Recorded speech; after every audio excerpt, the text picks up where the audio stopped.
దేవుని యందు ప్రియమైన సహోదరి సహోదరులారా, దేవుని ప్రియ బిడ్డలారా, మీ అందరికీ దేవుని పరిశుద్ధ నామమున శుభాకాంక్షలు పలుకుతూ ఈ 8వ సామాన్య ఆదివారపు వాక్య పరిచర్యకు మిమ్మందరినీ కూడా ప్రేమతో ఆహ్వానిస్తూ ఉన్నాను. ప్రభు అయిన యేసు మనందరినీ పరిపూర్ణమైన జీవితానికి ఆహ్వానిస్తూ ఉన్నారు. ఈ పరిపూర్ణమైన జీవితం, ఈ పెర్ఫెక్ట్ లైఫ్ మనం పొందుకోవాలి అంటే ప్రభుని యొక్క మార్గములో మనం నడవాలి. ప్రభు బోధనలు మనం పాటించాలి. ఆ యొక్క సంపూర్ణమైన జీవితాన్ని పొందుకొనడం కొరకు ఈరోజు ఈ ఆదివారం ప్రభు మనకు మరికొన్ని విషయాలను అందిస్తూ ఉన్నారు. దేవుని యందు ప్రియమైన సహోదరి సహోదరులారా, అందులో ముఖ్యముగా ఈనాడు మనము లూకా శుభవార్త 6వ అధ్యాయము 43 నుంచి 45 వచనాలను మనం ధ్యానిస్తూ ఉన్నాం. మంచి చెట్టు మంచి పండ్లను, మంచి చెట్టు చెడు పండ్లను, చెడు చెట్టు మంచి పండ్లను ఇవ్వలేవు. పండును బట్టియే ప్రతి వృక్షము గుర్తింపబడును. ముండ్ల పొదల నుండి అత్తి పండ్లు లభింపవు. కోరింద పొదల నుండి ద్రాక్ష పండ్లు లభించవు. సజ్జనుడు తన సత్కోశము నుండి మంచి వస్తువులు తెస్తాడు, దుర్జనుడు తన దుష్కోశము నుండి చెడ్డ వస్తువులను తెస్తాడు. అంటే నీ హృదయములో ఏముందో అదే నీ నోటిలో కూడా వస్తుంది. హృదయ పరిపూర్ణత నుండి నోటి మాట వెలువడును. ఈనాటి మొదటి పట్టణంలో కూడా దేవుని యందు ప్రియులారా, సీరాపుత్రుడైన యేసు జ్ఞాన గ్రంథము 27వ అధ్యాయము 4 నుంచి 7 వచనాలలో దాని హెడ్డింగ్ ఏమనున్నది?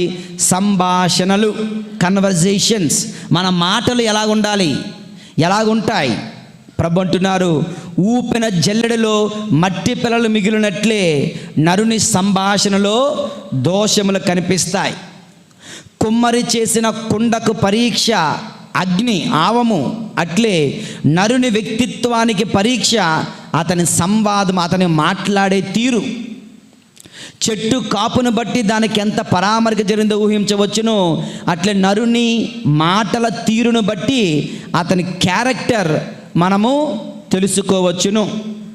నరుని సంభాషణమే అతనికి పరీక్ష కనుక ఏ నరుణ్ణి కూడా అతని మాట్లాడక ముందు స్తుతించవద్దు, గొప్పవాడని చెప్పవద్దు. అనగా నరుని మాట ఎంతో ముఖ్యం. దేవుని యందు ప్రియులారా, ఈ రోజున నోటి మాట గురించి ధ్యానం చేద్దాం. నాలుక గురించి మనం కొద్దిసేపు ధ్యానించుదాం. దేవుని యందు ప్రియులారా, దేవుడు మనకిచ్చినటువంటి గొప్ప వరం నోటి మాట, లేదంటే మాట్లాడే శక్తి. ఒక మోగవాళ్ళు చూడండి, మోగవాళ్ళు, వాళ్ళని చూస్తే మనందరికీ ఎంతో జాలేస్తుంది. అరే వాళ్ళు మాట్లాడలేకపోతున్నారే. చిన్నపిల్లలు ఏడుస్తూ ఉంటే తల్లిదండ్రులు భయపడిపోతూ ఉంటారు. ఎందుకనంటే వాడి సమస్య ఏంటో వాడు చెప్పుకోలేడు. ఓకే, వాడి సమస్య ఏంటో వాడు చెప్పుకోలేని నిస్సహాయ స్థితిలో ఉన్నాడు. వాడి ఏడుపుని బట్టే మనం గుర్తించాలి. అది కడుపు నొప్ప, కాళ్ళు నొప్ప ఏంటో మనం తెలుసుకోవాలి. చాలా కష్టం కూడా. మాట్లాడే శక్తి దేవుని యందు ప్రియులారా, దేవుడు మానవులమైన మనందరికీ కూడా ఇచ్చినటువంటి గొప్ప వరం. దేవుడు మానవుణ్ణి తన పోలికలో సృజించుకున్నాడు కదా.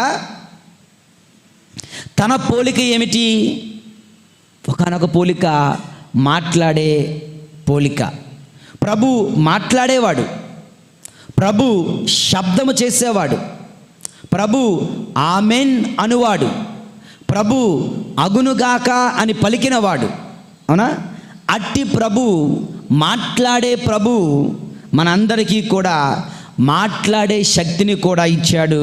మనందరి నోటిలో ఒక మంచి మాటను ప్రభు పెట్టాడు. కానీ దేవుని యందు ప్రియమైన సహోదరి సహోదరులారా, ఈ నోటి మాటను, ఈ మాట్లాడే శక్తిని మనందరం ఎలా వినియోగించుకుంటున్నాం అన్నదే పెద్ద ప్రశ్న. దేవుడు మనకెందుకు ఈ మాట్లాడే శక్తిని ఇచ్చాడు?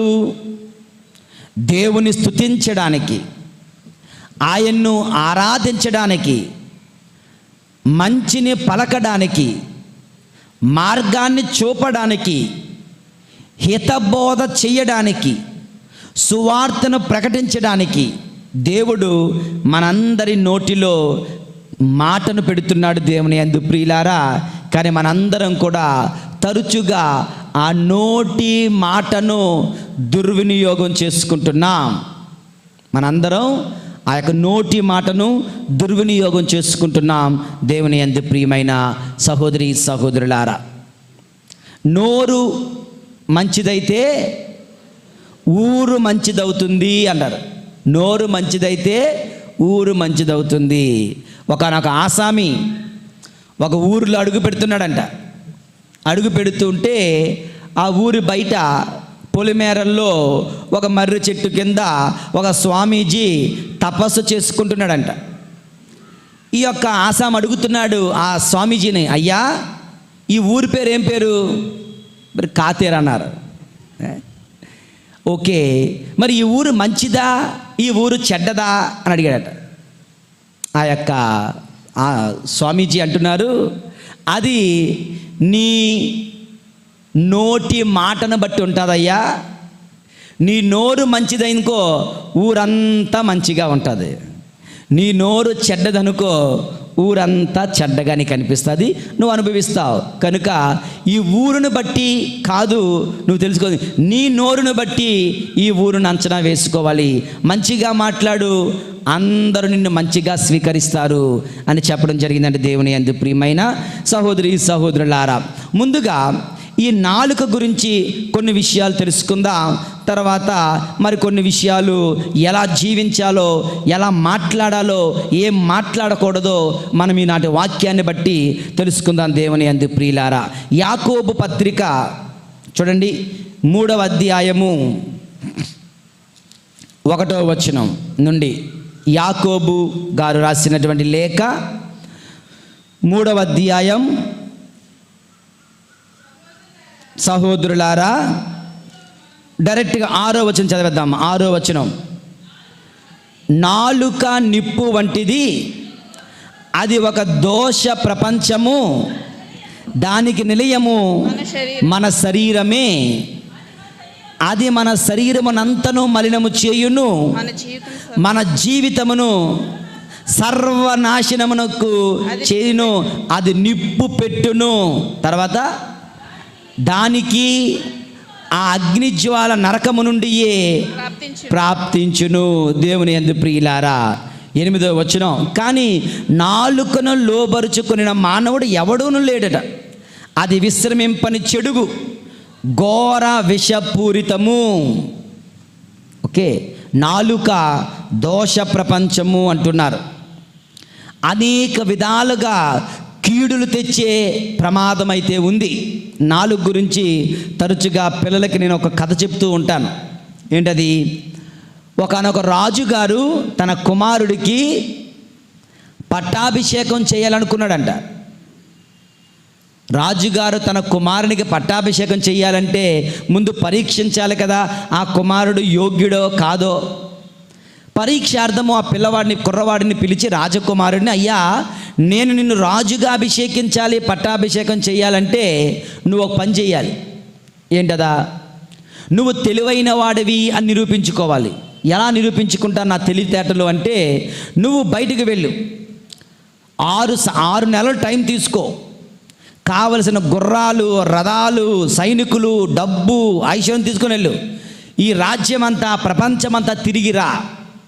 అన్నిటికంటే అత్యంత ప్రమాదమైనది, ఘోరమైనది, విషపూరితమైనది, అటువంటి జంతువుని లేదా పక్షిని తీసుకురా, ఏదో ఒకదాన్ని తీసుకొని రా, అత్యంత ప్రమాదమైనది నువ్వు తీసుకొని రావాలి అన్నాడు.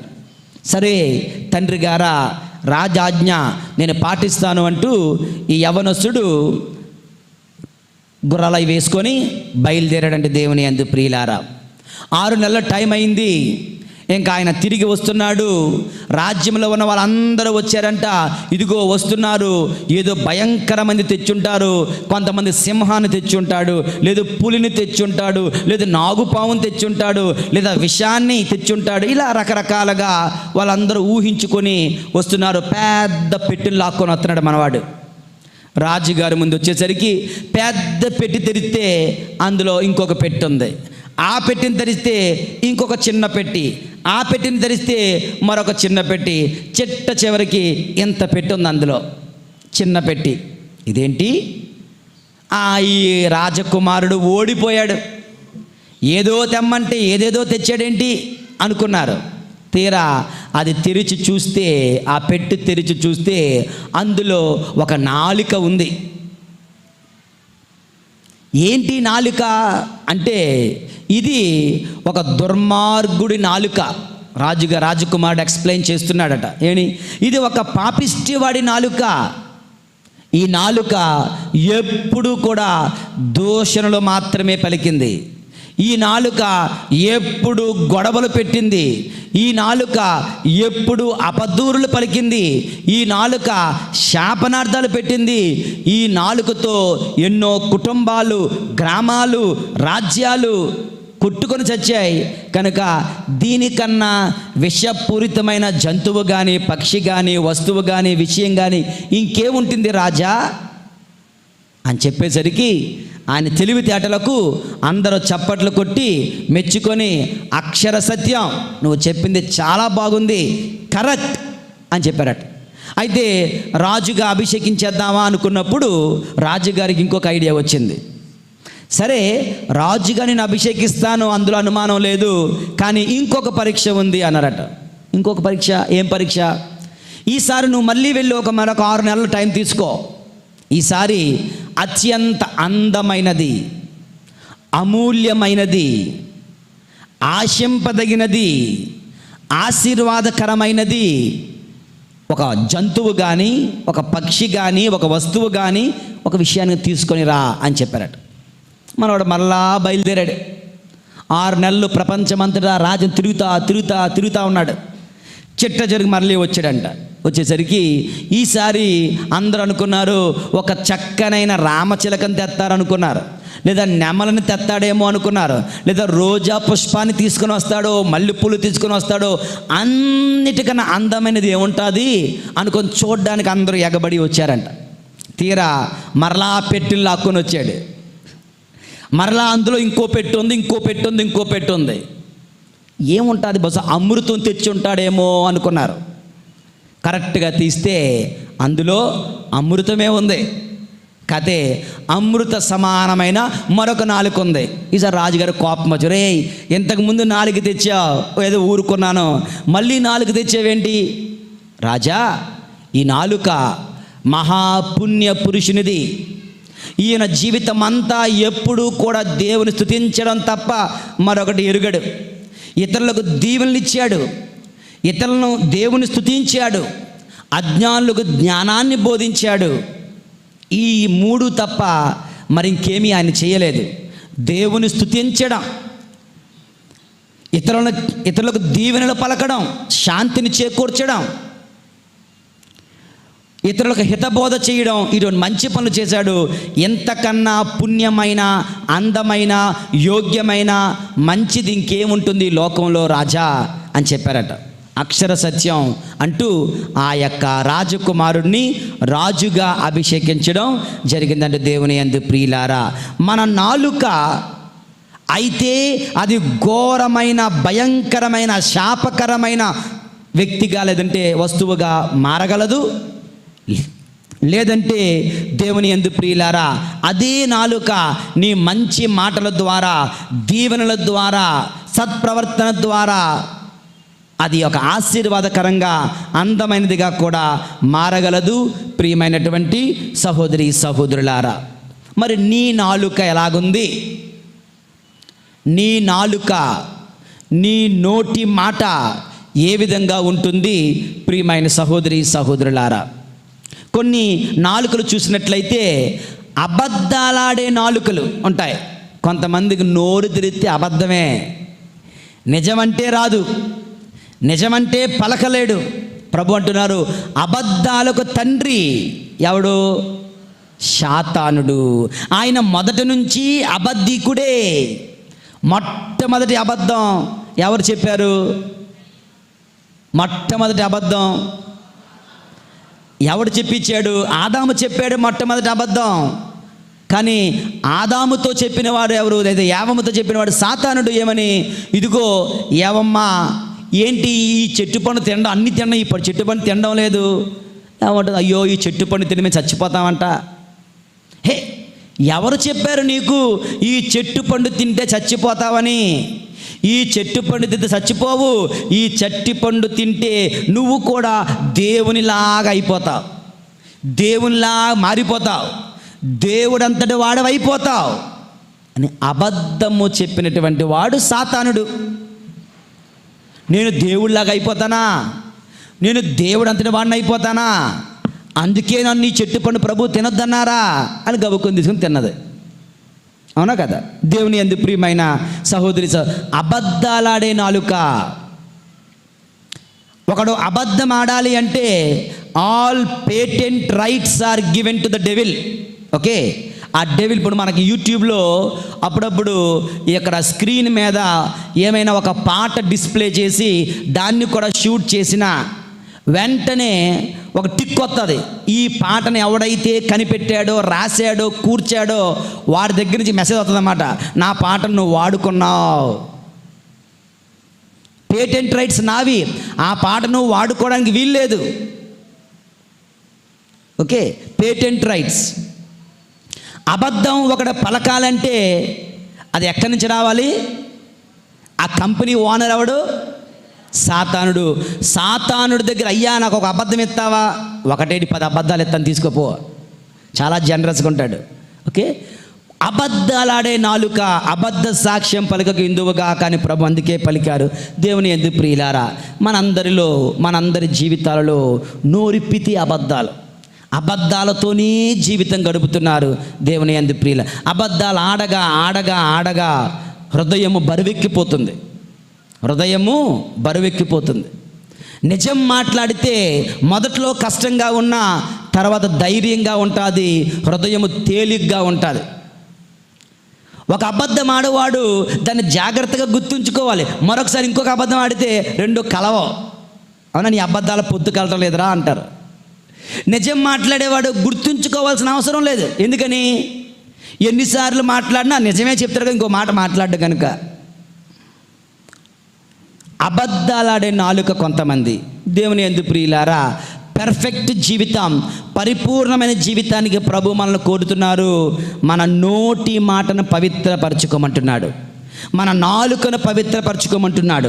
అనగా అబద్ధములాడే నాలుక కలిగి ఉండొద్దు అని ప్రభు ఈ రోజున మనల్ని ఆహ్వానిస్తున్నారు. దేవుని యందు ప్రియులారా, యేషువా వందనం, యేషువా స్తోత్రం, తండ్రి వందనం, తండ్రి స్తోత్రం, ఆత్మదేవా వందనం, ఆత్మదేవా స్తోత్రం, హల్లెలూయా, హల్లెలూయా, హల్లెలూయా, హల్లెలూయా, హల్లెలూయా, హల్లెలూయా,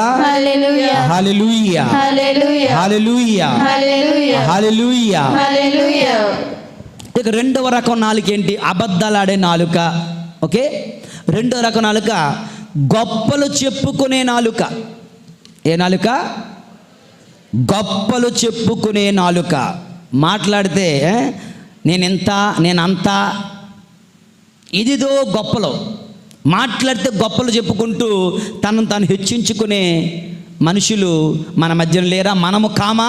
దేవుని యందు ప్రియులారా, దేవుని వాక్యం సెలవిస్తుంది. సామెతల గ్రంథము 27వ అధ్యాయము 1వ వచనం నుంచి, రేపటి దినమును గురించి ప్రగల్భములు పలకవలదు, నేడేమి జరగనున్నదో నీకు తెలియదు కదా. ఇతరుడు నిన్ను పొగడవచ్చును, కానీ నిన్ను నీవే పొగుడుకోకూడదు. పరులు నిన్ను స్తుతింపవచ్చును, కానీ ఆత్మస్తుతి అమ్మా పనికి రాదు. రాయి బరువు, ఇసుక బరువు, కానీ మూర్ఖుని వలన కలుగు బాధ వానికంటేనూ ఎక్కువ బరువుగా ఉంటుంది. దేవుని యందు ప్రియులారా, ఇతరులు నిన్ను పొగడవచ్చును, కానీ నిన్ను నీవు పొగుడుకోకూడదు.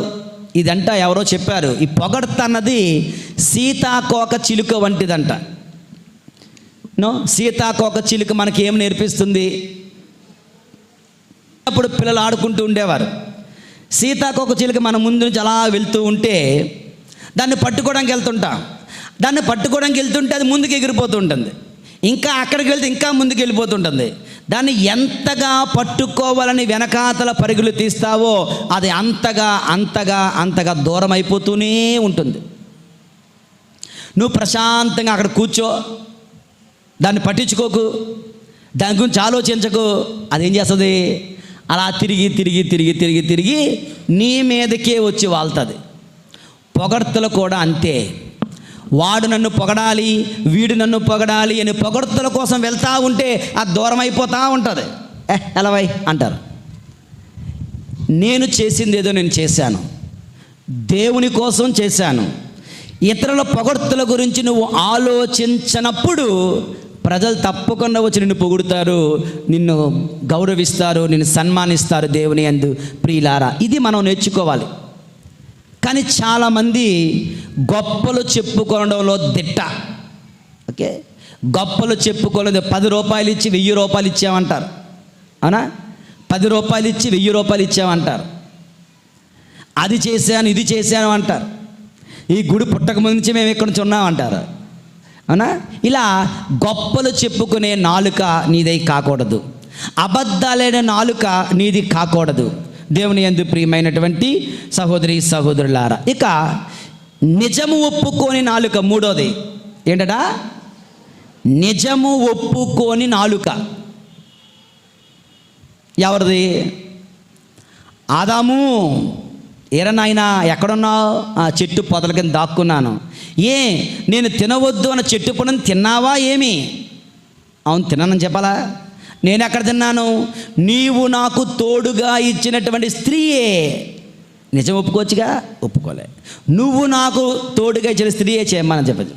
మన ఆమెనన్నా వెళ్ళి ఏమ్మా తిన్నావా? నేను ఎక్కడ తిన్నాను? తినేలా చేసింది ఎవరో? ఇదిగో నువ్వు సృష్టించినటువంటి పామే. అది దేవుడి తప్పే, ఇది దేవుడి తప్పే. అంతేగాని నా తప్పు, ఇది నా తప్పు అంటూ నిజాన్ని ఒప్పుకొని నాలుక. దేవుని యందు ప్రియమైన సహోదరి సహోదరులారా, ఈ నాలుగుకు ఇలా అనేక విషయాలు. అబద్ధాలాడే నాలుక, ప్రగల్భాలు గొప్పలు చెప్పుకునే నాలుక, నిజాన్ని ఒప్పుకొని నాలుక, ఇలా ఉంటుండగా మరి నీవు నేను ఈ విధంగా ఏమైనా మన నాలుక, నీ నాలుక, నీ మాట, నీ నోట ఎలాగుంది? నిజాన్ని ఒప్పుకునే ధైర్యం నీకుందా? గొప్పలు చెప్పుకొనకుండా దేవునికి మహిమ చేకూర్చేంత విశ్వాసం, అనుకువ, విధేయత నీకుందా? నిజాన్ని పలికే ధైర్యం మనకుందా? దేవుని యందు ప్రియమైనటువంటి సహోదరి సహోదరులారా, ఈ నోటి మాట గురించి కొన్ని విషయాలను, కొన్ని బైబిల్ వాక్యాలను ఒక్కసారి మనం చదువుదాం. దేవుని యందు ప్రియులారా, సామెతల గ్రంథము 11వ అధ్యాయము 9వ వచనం చదవండి ఎవరైనా. సామెతల గ్రంథం టకటక బైబిల్ తీయాలి. సామెతల గ్రంథము 11వ అధ్యాయము 9వ వచనం.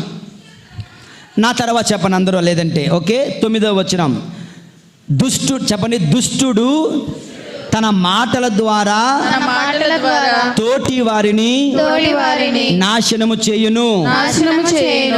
చూసారా? దుష్టుడంట తన మాటల ద్వారానే తోటి వారిని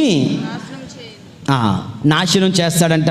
దేవుని యందు ప్రియమైన సహోదరి సహోదరులారా, కానీ సజ్జనుడు తన విజ్ఞానము ద్వారా పొరుగు వారిని రక్షిస్తాడు. 12వ వచనం, 11వ అధ్యాయము 12వ వచనం. తర్వాత ఇతరులను చులకన చేయుట అవివేకి లక్షణము, విజ్ఞత కలవాడు మౌనము వహించును. మరొకసారి, ఇతరులను చులకన చేయుట అవివేకి లక్షణము. అవివేక అన్నవాడు ఏం చేద్దాం తెలుసా? వాడికేం తెలుసు, వీడికేం తెలుసు, వాడవాడు ఎక్కడుండడానికి, ఇతరులను ఎప్పుడు చులకన చేసే మాటలు పలికేవాడు అవివేకి అంటూ ప్రభు నిర్ణయిస్తున్నారు. దేవుని యందు ప్రియమైనటువంటి సహోదరి సహోదరులారా, 17వ వచనం చూద్దాం. 11వ అధ్యాయము 17వ వచనం. తర్వాత చెప్పండి. దయాపరుడు తనకు తానే మేలు చేసుకొనును, కానీ క్రూరుడు తనకు తానే కీడు చేసుకొనును. ఓకే, 15వ అధ్యాయము 1వ వచనం. సామెతల గ్రంథము 15వ అధ్యాయము 1వ వచనం చాలా చాలా చాలా ముఖ్యం. మనందరం కంఠస్థం చేయాల్సినటువంటి వాక్యం. చెప్పండి అందరూ. మృదువుగా మాట్లాడినచో కోపము చల్లారును, కటువుగా పలికినచో ఆగ్రహము ఎచ్చును. మరొకసారి, మృదువుగా మాట్లాడినచో కోపము చల్లారును, కటువుగా పలికినచో ఆగ్రహము ఎచ్చును. ఎన్నోసార్లు సెటిల్మెంట్లు కూర్చుంటారు, మీకు తెలిసే ఉంటుంది. అవునా? ఏదో గొడవ అవుతుంది, సెటిల్ చేద్దామని వస్తారు. అక్కడ ఇరు పక్షాల వారు కూడా, లేదా ఎవరైనా ఒక్కరైనా సరే మృదువుగా మాట్లాడితే అవతల వాడి కోపం చల్లారిపోతుంది, ఆగ్రహం కూడా పోతుంది. కానీ వీడు కఠినముగా మాట్లాడి, వాడు కఠినముగా మాట్లాడి, కటువుగా మాట్లాడితే సెటిల్మెంట్ అలా ఏమవుతుంది? రచ్చ రచ్చ అయిపోతుంది అన్నమాట. మరొక యుద్ధం అయిపోతుంది. యుద్ధాలకు కారణం, గొడవలకు కారణం మృదువుగా మాట్లాడలేకపోవడం, మృదువుగా చర్చించుకోలేకపోవడం. మృదువుగా మాట్లాడినచో కోపము చల్లారును. పెళ్లి గురించి చెప్తున్నప్పుడు తరచుగా చెప్తున్నాడు, భార్యాభర్తలు ఇద్దరు ఏకపక్షంలో ఒకే సమయంలో కోప్పడకూడదంట. ఒకరోజు the bat is in the court of wife, మరొక రోజు the ball is in the court of husband. Okay, ball is in your court. ఒకరోజు భర్త కోప్పడితే భార్య సద్దు మనగాలి, భార్య కోప్పడితే పర్వాలేదు, భర్త సద్దు మనగాలి, మృదువుగా ఉండాలి. భర్త తిట్టాడే అనుకో, భార్య తిట్టండి తిట్టండి, మీరు కాకపోతే ఇంకెవరు తిడతారు అన్నాడు అనుకో, ఇంకెందుకు తిడతాడా? అవునా కదా? ఒక మృదువుగా మాట్లాడి, ఒక చలోక్తితో ఎటువంటి కోపాన్నైనా సరే మనము ఆర్పివేయవచ్చు. దేవుని యందు కఠినముగా మాట్లాడామనుకో, లేని కోపం వచ్చి, కొంతమంది మెంటలు ఉంటారులే, చిన్నదానికి పెద్దదానికి అనవసరం దానికి కూడా కోపం వచ్చే వాళ్ళు ఉంటారు. అది వాళ్ళ సంగతి వాళ్ళ స్పెషల్, వాళ్ళ గురించి కాదు. సాధారణంగా ప్రియమైనటువంటి సహోదరి సహోదరులారా, 4వ వచనం, 15వ అధ్యాయము 4వ వచనం చూడండి. నా తర్వాత చెప్పండి. కరుణాపూరితముగా మాట్లాడు జిహ్వా జీవవృక్షము వంటిది, కటువుగా మాట్లాడు నాలుక హృదయమును వ్రయ్యలు చేయును. కరుణాపూరితముగా మాట్లాడితే ఆ నోరంట జీవవృక్షము వంటిదంట. కటువుగా మాట్లాడితే ఆ నాలుకంట హృదయమును రొయ్యలు చేస్తుంది. దేవుని యందు ప్రియులారా, ఒక దెబ్బ కొడితే అది శరీరం మీద మాత్రమే ఉంటుంది. ఒక మాట అంటే అది గుండెల లోతుల్లోనికి పోతుంది. ఒక దెబ్బ కొడితే ఆ దెబ్బ పోతుంది, మందు రాస్తే పోతుంది.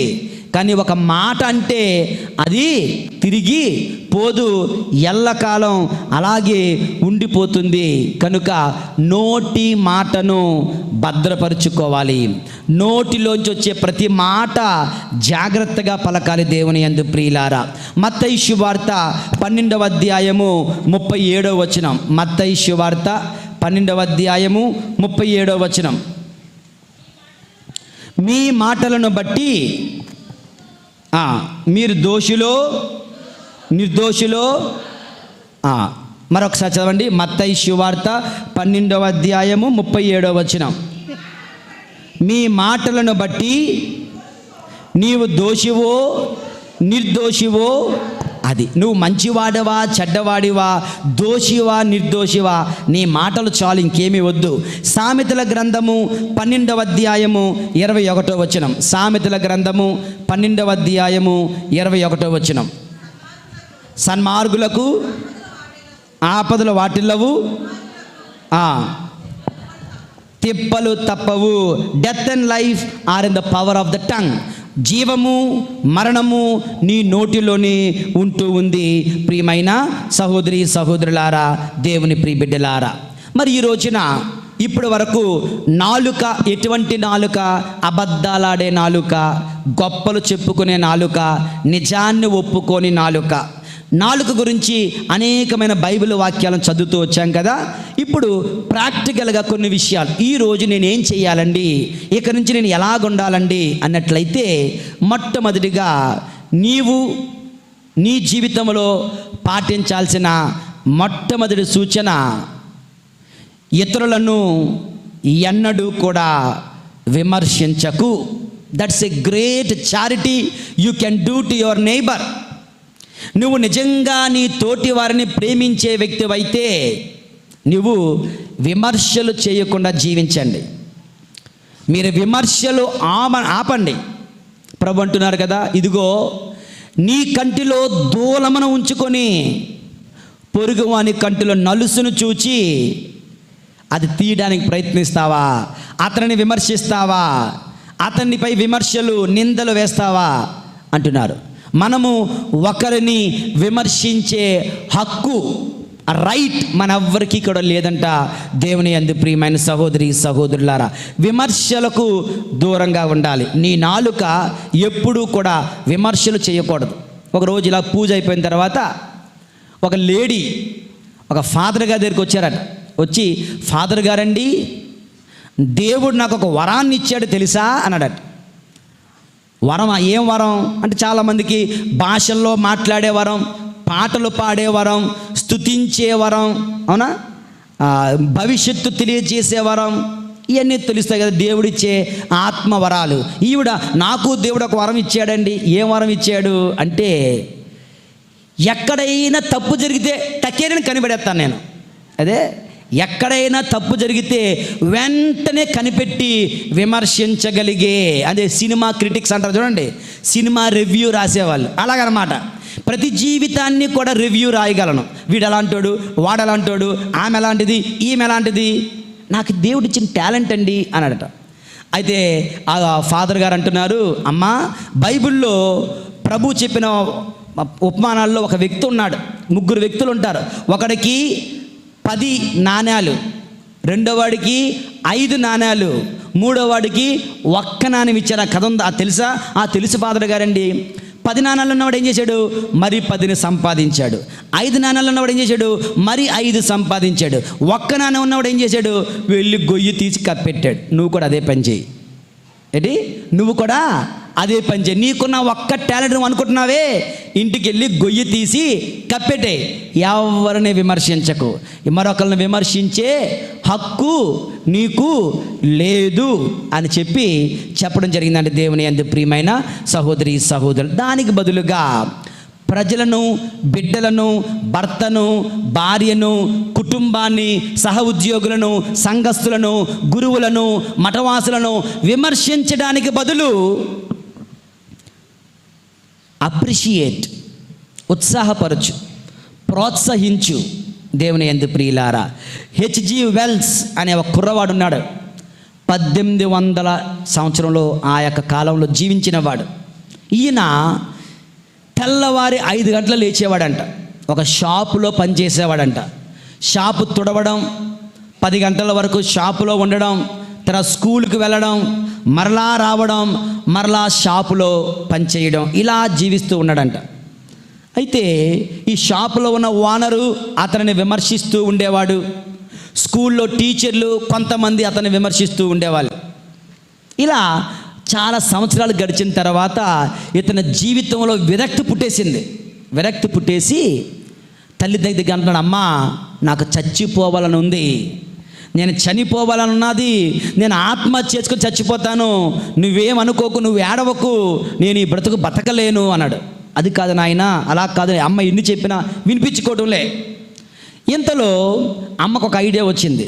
నువ్వు ఇంతకు ముందు చదువుకున్న స్కూల్లో ఒక టీచర్ గారు ఉన్నారు కదా, ఆ టీచర్ గారికి నువ్వంటే చాలా ఇష్టం, నీకు ఆ టీచర్ గారికి చాలా ఇష్టం కదా, ఆ టీచర్ గారి సలహా కూడా తీసుకో.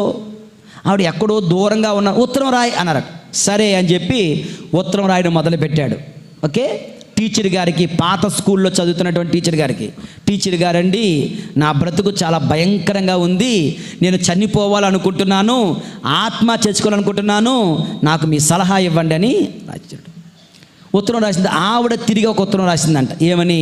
కుమారా, నువ్వు చాలా మంచివాడివి, నీ గురించి నాకు తెలియదా, ఎన్నెన్ని మంచి పనులు చేసావు, ఎన్నెన్ని గొప్ప కార్యాలు ఇక్కడ నువ్వు చేసావు, ఎన్ని ఆటల్లో నువ్వు గెలవలేదు, ఎంత చక్క ఎస్ఐ రైటింగ్లు రాసావు, ఇలా ఎన్నో చక్కని ప్రోత్సాహకరమైన మాటలు ఆ ఉత్తరంలో రాసి వెనక్కి పంపించిందంట. ఆ లెటర్ చదువుకున్నాడు. ఆ ప్రోత్సాహ మాటలు, ఆ positive stroke, positive vibes, positive vibrations తగులుకున్నటువంటి ఆ పిల్లవాడు ఉత్తరాన్ని భద్రంగా దాచుకొని తన జీవితాన్ని కొనసాగించాడంట. దేవుని యందు ప్రియులారా, ప్రపంచంలో గొప్ప రైటర్ అయ్యాడు. 80 పుస్తకాలు, పెద్ద పెద్ద పుస్తకాలు రచయితగా మారాడు. 80 పుస్తకాలు ఆయన రాయడం జరిగిందంట. అతని పేరే హెచ్జి వెల్స్ అనే గొప్ప రచయితగా మారాడు. ఒక వ్యక్తి చనిపోవడానికి వెళ్తున్నవాడు కేవలము 4 మంచి మాటలు, ప్రోత్సాహకరమైన మాటలు ఒక ఉపాధ్యాయురాలు చెప్పగా అతని జీవితం ఎంత మారిపోయింది. ప్రియమైన సహోదరి, సహోదరుడా, మనకి ఈ విషయం తెలియకుండా తల్లిదండ్రులను విమర్శిస్తున్నాం, అన్నదమ్ములను విమర్శిస్తున్నాం, అక్కా చెల్లెళ్ళని విమర్శిస్తున్నాం, కన్న బిడ్డలను విమర్శిస్తున్నాం, ఇరుగు పొరుగు వారిని విమర్శిస్తున్నాం. Negative energy we are bringing upon our heads, our families. మన కుటుంబాల మీద శాపాన్ని మనమే కొందెచ్చుకుంటున్నాం మన మాటల ద్వారా. నీ మాటల ద్వారా నువ్వు దోషివో నిర్దోషివో నిర్ణయించబడును అని ప్రభు చెప్తున్నారే. మరణము జీవము నీ నోటిలో ఉంచుతున్నాను, నీ ఇష్టం. మరణం కావాలా, జీవం కావాలా? మరణకరమైన విమర్శలు చేస్తావా, జీవకరమైన ప్రోత్సాహ మాటలు పలుకుతావా? విమర్శలకు దూరంగా ఉండండి. బిడ్డలను విమర్శించొద్దు, భర్తను విమర్శించొద్దు, భార్యను విమర్శించొద్దు, తల్లిదండ్రులను విమర్శించొద్దు. ప్రోత్సాహకరమైన మంచి మాటలు పలకండి. తారే జమీన్ పర్ అని ఒక హిందీ మంచి ఒక మూవీ డాక్యుమెంటరీ ఉంటుంది. అందులో అమీర్ ఖాన్ అనే హీరో, అది నిజంగా జరిగిన ఒక ఉదాహరణ చెప్తాడు. చైనా దేశంలో ఒక కొండ ప్రాంత జాతి వాళ్ళంట, వాళ్ళు టెంట్ల్లో ఉంటుంటారు. ఎక్కడ నీరు ఉంటే అక్కడ మకాం వేస్తారు. మనకు తెలిసి నొమాడ్స్ అంటారు. నొమాడ్స్ని ఏమంటారు తెలుగులో? వలస జీవులు. ఇక్కడ కొన్నాళ్ళు ఉంటారు, ఇంకొక ప్రాంతానికి అక్కడ కొన్నాళ్ళు ఉంటారు, ఇంకో ప్రాంతం అక్కడ సొంత ఇల్లులు అంటూ వాళ్ళకు ఉండవు, ఎక్కడ పడితే అలా వెళ్ళిపోతూ ఉంటారన్నమాట. ఈ ప్రజలు కూడా అలా ఆ అడవుల్లో జీవిస్తున్న వాళ్ళు. అక్కడ నీరు అయిపోయింది అనుకోండి, మళ్ళీ నీరు ఎక్కడ ఉందో అక్కడికి జీవించాలి. అక్కడికి వెళ్తే అక్కడ పెద్ద పెద్ద చెట్లు ఉంటాయి. ఆ చెట్లను కొట్టాలి, చంపాలి, నరకాలి, చాలా పెద్ద తతంగం. కనుక వాళ్ళు ఏం చేస్తారు తెలుసా? ప్రతిరోజు మార్నింగ్ డ్యూటీ, ఈవినింగ్ డ్యూటీ లాగా ఉదయాన్నే అందరూ కలిసి పెద్ద పెద్ద చెట్ల దగ్గరికి వెళ్ళి గట్టిగా పచ్చి బూతులు, బండ బూతులు తిడతారంట. ఎవరిని? చెట్టుల్ని. పచ్చి బూతులు, బండ బూతులు, చెట్లను తిరిసి వచ్చేస్తారంట ఉదయం సాయంత్రం. వాళ్ళ డ్యూటీ అది. ఇలా చెయ్యగా 1, 2 నెలలు, 3 నెలల్లో ఆ చెడ్డ మాటలు విని ఆ మొక్కలు చచ్చిపోతాయంట. ఆ మొక్కలు ఎంత బలమైన మొక్క అయినా ఆ చెడ్డ మాటల వలన అవి చచ్చిపోతాయంట. అవి ఎండిపోతాయి. సునాయాసంగా నిప్పంటించేసి కాల్చేసి ఆ ప్రాంతాన్ని ఖాళీ చేసేసి అలా హాయిగా టెంట్లు వేసుకొని బతుకుతారంట. ఇది నిజం. మరి పచ్చి బూతి మాటలతో, చెడ్డ మాటలతో మహావృక్షాలు సైతం చచ్చిపోతుంటే నీ పిల్లలు చిన్నారి పిల్లలు, ఎదుగుతున్న పిల్లలు, కట్టుకున్న భార్య ఎటువంటి పచ్చి బూతులతో, బండ బూతులతో, విమర్శలతో ఉంటాం. వాళ్ళు ఏమైపోవాలి? దేవుని యందు ప్రియమైన సహోదరి సహోదరులారా, ఇతరులను విమర్శించకండి, వీలైతే ప్రోత్సాహకరమైన మాటలు పలకండి. ఇది మొట్టమొదటిగా మీరు ఈ దేవాలయం విడిచి ఇంటికి వెళ్ళిన తర్వాత చేయాల్సిన పనులు. రెండవది, విమర్శించడం ఈజ్ లైక్ ఆల్వేస్ నువ్వు తప్పు, నువ్వు తప్పు, నువ్వు తప్పు అనడం. అదే నిందించడం, మరొకటి నిందించడం. ఇతరులను నిందించకండి. ఓకే, రెండు సుమారు దగ్గరగా ఉన్నప్పటికీ తేడా ఉంటుంది.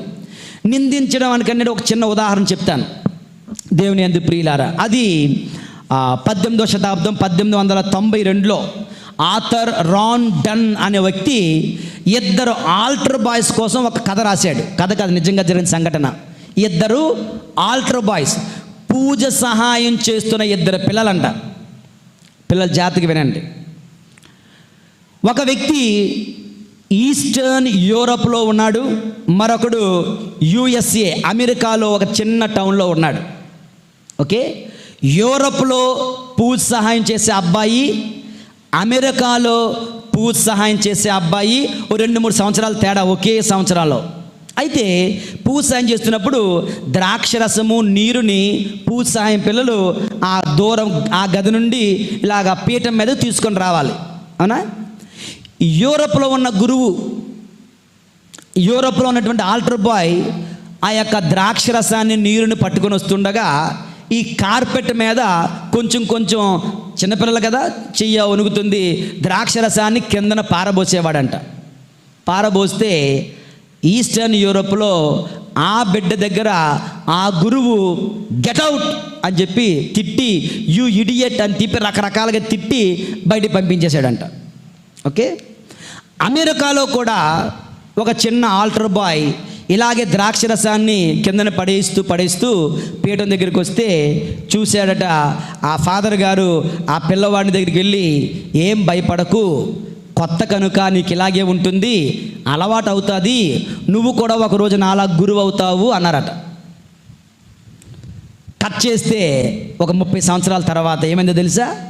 దేవుని యందు ప్రియమైన సహోదరి సహోదరులారా, ఈస్టర్న్ యూరోప్లో ఉన్న ఆల్టర్ బాయ్, గురువు చేత తిరస్కరించబడినటువంటి ఆల్టర్ బాయ్ ఏమయ్యాడు?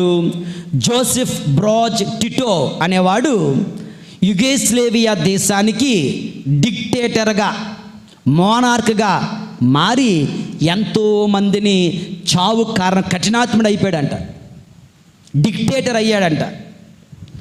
అథియిస్ట్, దేవుని యందు నమ్మకం లేనివాడు అయ్యాడంట, దేవుడు లేడు అనుకొని బతికాడంట. వేరాస్ అమెరికాలో ఆ గురువు పర్వాలేదులే అన్నారే, అలాగన్న వాళ్ళు ఏమైనా గ్రేట్ ఫుల్టన్ జెషీన్, గొప్ప గురువు, గొప్ప బిషప్, గొప్ప ప్రసంగికుడు. బహుశా ఈ ప్రపంచంలో ముఖ్యంగా 20వ శతాబ్దంలో ఫుల్టన్ జెషీన్ కన్నా గొప్ప ప్రసంగికుడు ఎవడు లేడు. అంత గొప్ప ప్రసంగికుడిగా ఫుల్టన్ జెషీన్ మారాడంట. 2 ఆల్టర్ బాయ్స్, 2 గురువులు, 2 వేరు ప్రాంతాలు. గురువులు వాళ్ళ పట్ల పలికిన మాటలు వాళ్ళ జీవితాలను ఎలా మార్చే చూసారా? ఒక వ్యక్తి ఏమో దేవుని యందు నమ్మకాన్ని కోల్పోయాడు, మరొక వ్యక్తి గొప్ప పునీతుడయ్యాడు. దేవుని యందు ప్రియమైన సహోదరి సహోదరులారా, ఇక మా వాళ్ళు కూడా మేము తప్పు చేసిన మీరు తిట్టకూడదు అంటారేమో, అదేం కుదరదు. ఓకే, దేవుని యందు ప్రియమైన సహోదరి సహోదరులారా, తల్లిదండ్రులుగా మనం కూడా మన కుటుంబాలలో మన పిల్లలను నిందించకుండా, చీటికి మాటికి నిందించకుండా వారిని ప్రేమతో వారిని సాకడం ప్రయత్నించాలి. దేవుని యందు ప్రియులారా, ఇది 2వ అంశం. విమర్శించకండి, ప్రోత్సహించండి. నిందించకండి, అర్థం చేసుకోండి. చాడీలు కొండాలు చెప్పే వ్యక్తిలో మనం కాకూడదు. ఓకే, మనకు అదేంటో ఏదో ఒక వ్యక్తి అంటున్నాడు, 2 పళ్ళ మధ్యన బుల్లెట్ ఉంటుంది, మిషన్ గన్ ఉంటుందంట. 2 పళ్ళ మధ్యన లోడెడ్ మిషన్ గన్. ఈ నాలిక ట్రిగ్గర్ లాగుతుంది, టకటకా వచ్చేస్తాయి. అలా మనకేంటంటూ ఈ చెవులకు పాటలు ఇంపుగా ఉండవు. వాడి మీద వీడి మీద ఎవడైనా ఏదైనా చెబితే అది వినడానికి చెవులు కోసేసుకుంటాం. ఓకే, చాడీలు కొండెములు వినడానికి శ్రద్ధ వహిస్తాం, అవి లేనిపోని మాటలను ప్రచారం చేయడానికి ఈ నాలుక, ఈ జిహ్వ తొందరపడుతూ ఉంటుంది. దేవుని యందు ప్రియులారా, అది మంచిది కాదు. అది నిజమో అబద్ధమో తెలియదు. అది నీకు కానీ ఇతరులకు కానీ మేలు చేయదు అన్నప్పుడు అటువంటి మాటలు ఆపేయాలి. ఒక వ్యక్తి సోక్రటీస్ దగ్గరికి వచ్చి, అయ్యా నీకు ఈ విషయం తెలుసా, నీకు ఈ విషయం తెలుసా? ఆగక్కడ, నువ్వు చెప్పకో. ఏమి? నువ్వు చెప్పాలనుకున్నది నాకు చెప్పే ముందు 3 ప్రశ్నలు. అది నీ గురించా, నా గురించా? అరే మన ఇద్దరి గురించి కాదు, మూడో వాడి గురించి. అయితే నాకెందుకు చెప్తున్నావు? ఇది నీకు కానీ నాకు కానీ వాడికి కానీ మంచి చేస్తుందా? అది నీకు మంచి చేయదు, నాకు మంచి చేయదు, వాడికి మంచి చేయదు. మరి నాకెందుకు చెప్తున్నావు? మూడవది, అది నిజము అని కరెక్ట్గా తెలుసా? కరెక్ట్గా అయితే తెలియదు, ఎవడో చెప్తే నీకు చెప్తున్నాను. కరెక్టో కాదో తెలియదు, నీకు నాకు మంచి చెయ్యదు, నీ గురించి కాదు, నా గురించి కాదు, అది ఉపయోగకరం లేదు, అది నిజము కాదు, అది మంచి కాదు. అలాంటప్పుడు ఎందుకయ్యా అటువంటి మాటలు నాకు చెప్తున్నావు? ఇదే ప్రిన్సిపల్ ఇక్కడ ఉన్న వాళ్ళు మనందరం కూడా పాటించగలిగితే పుకార్లే ఉండవు, చాడీలే ఉండవు. అది దేవాలయంలో ఉంటూ, దేవాలయంలో గర్భగుడిలో, దేవాలయ ప్రాంతంలో కూడా మనం ఇటువంటి పనులు చేయడం లేదా? ఏంటి? చెవులు కొరికేసుకోవడం. చెవులు కొరికేసుకుంటే ఎంత ఆనందమో! చెవులు కొరికేసి నొప్పి రావాలి కదా, ఇక నొప్పి రాదు. ఇది చెవులు కొరుకుతా ఉంటే హాయిగా ఉంటుంది. ఇంకా చెప్పు, ఇంకా చెప్పు, ఇంకా చెప్పు, నేను వెళ్ళి మళ్ళీ 10 మందికి చెప్తాను. అది దేవుని యందు ప్రియులారా, చాడీలు కొండములు చెప్పే నాలుకలు మనకు ఉండకూడదు. ఇతరులను నిందించే నాలుక, మాట, నోటి మాట మనం ఉండకూడదు. ఇతరులను విమర్శించే వ్యక్తులం మనం కాకూడదు. 4వది, సొనుగు కొనుట, గొనుగు కొనుట అస్సలు దేవునికి ఇష్టం ఉండదు. సంఖ్యాకాండము 21:5, సంఖ్యాకాండము 14:27, నిర్గమకాండము 15:24లో వారు సొనుగు కొనుట నాకు నచ్చలేదు అని ప్రభు అంటున్నారు. వారు సొనుగు కొనుట నాకు ఇంకా ప్రసంగం అవ్వలేదు సొనుక్కున్నారనుకో, ఆ పూజ త్వరగా అయిపోవడం లేదు సొనుక్కున్నారనుకో, ఆ చక్క బయట కూర్చుంటే లోపల రమ్మంటున్నారు సొనుక్కున్నారనుకో, ఆ లేటుగా వస్తే మమ్మల్ని తిడుతున్నారు సొనుక్కున్నారనుకో. మీ మనసులో మాట అని చెప్పేస్తున్నాను బయటికి. ఓకే, దేవుని యందు ప్రియులారా, ఒక భర్త, సొనుక్కునే భర్త ఉన్నాడంట. ఓకే, వాడికి భార్య రోజు కూడా ఉడకబెట్టిన గుడ్డు ఇచ్చేదట. ఉడకబెట్టిన గుడ్డు ఇస్తే, నిన్ను ఎవడ ఉడకబెట్టమన్నాడు, నేను ఆమ్లెట్ వేయమన్నాను కదా అన్నాడట. సరే ఆమ్లెట్ వేసి ఇచ్చిందంట. మరుసటి రోజు ఆమ్లెట్ ఎవడకు కావాలి, ఈరోజు నాకు ఉడకబెట్టిన గుడ్డు తినాలనిపించిందంట. ఏంటి అలాగంటే ఇలాగంటే 3వ రోజు చాలా తెలివైంది కదా, ఉడకబెట్టిన గుడ్డు ఆమ్లెట్ గుడ్డు 2 పెట్టి, ఇప్పుడు ఏం చేస్తావు చూడని చూచిడంట. చూసి, దీన్ని నువ్వు ఉడకబెట్టాలి, దీన్ని నువ్వు ఆమ్లెట్ వేయాలి, నువ్వు తప్పుగా మార్చేసావు, నేను తిన్నపో అన్నాడంట. ఓకే, అంటే ఎప్పుడు కూడా గొనుగుకోవడం, సొనుగుకోవడమే అది, కానీ ఇంకా వేరే ఉండదు. ఓకే, ఇటువంటి జీవితం, ఇటువంటి ప్రవర్తన మనము మానుకోవాలి దేవుని యందు ప్రియమైన సహోదరి సహోదరులారా. మరి ఎలా చేయాలి, ఏం మాట్లాడాలి అంటే, దేవుని యందు ప్రియులారా, మంచిని మాత్రమే పలకగలిగే నాలుక నీది కావాలి. దీవెన మాత్రమే పలకగలిగే నాలుక నీది కావాలి. ఇతరులకు మేలు చేసే మాటలు, నీకు సైతం మేలు చేసే మాటలు మాత్రమే మనము పలకగలగాలి. ఇది చాలా చాలా ముఖ్యం. ఒక చిన్న కథతో ముగిస్తాను. సద్గురు అనే ఒక గొప్ప హైందవ శైవిజంలో ఉన్నటువంటి ఒక గొప్ప వ్యక్తి మనందరికీ యూట్యూబ్లో కనిపిస్తూ ఉంటారు. ఆయన ఒక కథ చెప్పాడు. నేను చాలాసార్లు మీకు 2-3 సందర్భాల్లో చెప్పాను, మరలా మీకు గుర్తు చేస్తున్నాను. ఆయన అంటున్నాడు, ఒకానొక రోజున ఒక వ్యక్తి వాకింగ్కి బయలుదేరాడంట. ఎక్కడికి? ఆయన నడుస్తూ నడుస్తూ నడుస్తూ నడుస్తూ ఆయనకు తెలియకుండానే స్వర్గంలోకి వెళ్ళిపోయాడట. డైరెక్ట్గా స్వర్గానికి వెళ్ళిపోయాడు. చక్కనైనటువంటి పొలాలు, గడ్డి, అందమైనటువంటి వాతావరణం, హాయిగా ఉంది.